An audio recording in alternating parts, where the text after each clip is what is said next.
XDP is a disease that severely affects the nervous system. Let's find out about the research being done to help XDP patients.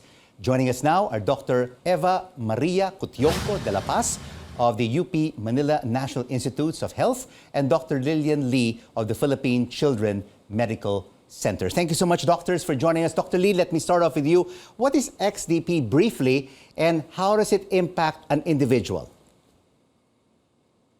XDP is a neurologic disease that is manifested by abnormal movements, initially as excessive movement or dystonia, and subsequently becoming less and looks like a Parkinsonian.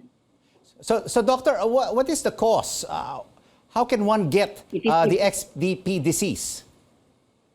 This is a genetic disease, and Dr. Eva will talk about it later. All right, Dr. De La Paz, share with us, there's a XDP project, and what does this do? Thank you, Mr. Hizan. This XDP project, so first about the genetic basis of XDP, there is a genetic change in the genetic makeup of individuals. It affects a gene found on the X chromosome.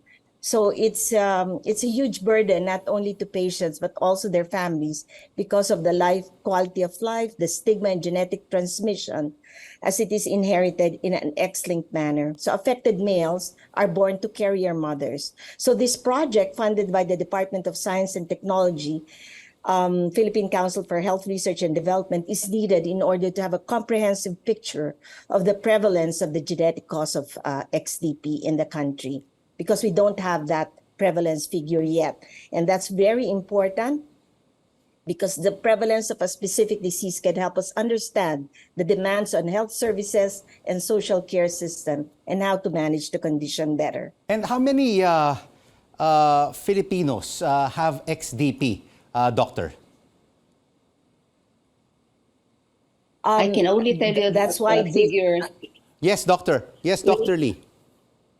Way back in 2016, at that time we were tracking nearly 830 cases.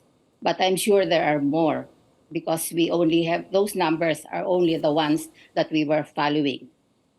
So, Dr. De La Paz, why is this rare XDP disease only occurring among Filipinos?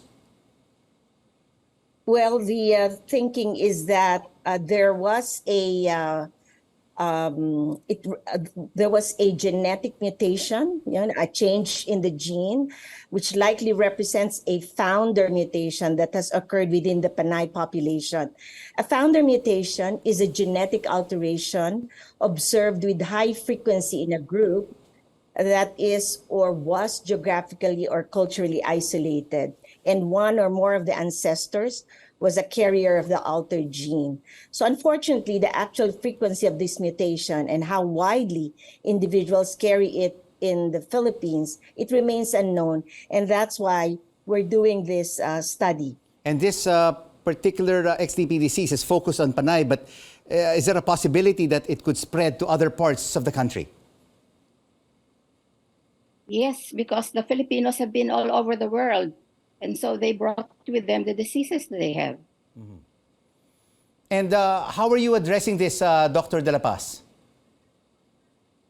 Well, for most of the many years since the pioneering report made by Dr. Lillian Lee in the 1970s, the cause of XDP has remained a mystery, but recent years have witnessed tremendous progress at uncovering its molecular basis. So in 2014, there was an international consortium formed to find new treatments for XDP.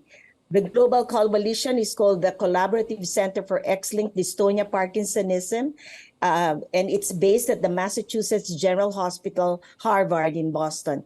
This CCXDP consists of scientists and physicians from around the world working in close partnerships with neurology experts, basic science investigators, and patient advocates in the Philippines to solve this disease. So the goal is to find a cure, because there's none. Thank you so much, doctors, for sharing your views and your insights on this XDP disease. Dr. Eva Maria Cutiongco de la Paz and Dr. Lillian Lee.